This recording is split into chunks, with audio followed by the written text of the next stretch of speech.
আজকে তোমাদের সাথে শেয়ার করব আমার আম্মুর হাতে খুব মজাদার আর ঝটপট বিফ শামি কাবাব রেসিপিটা বানানো খুবই সহজ আর খেতে অনেক মজা।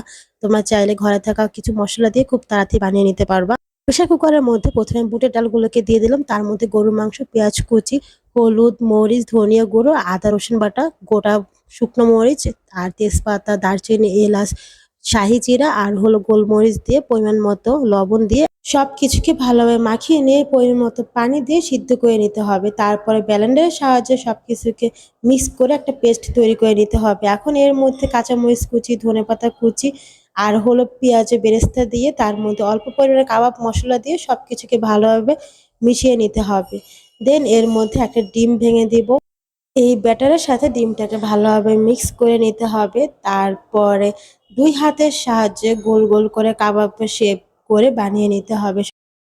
এখানে আম্মু অনেকগুলো কাবাব বানাইছে, কারণ এগুলো আমরা সংরক্ষণ করে রাখবো ফ্রিজে অনেকদিন খাওয়ার জন্য।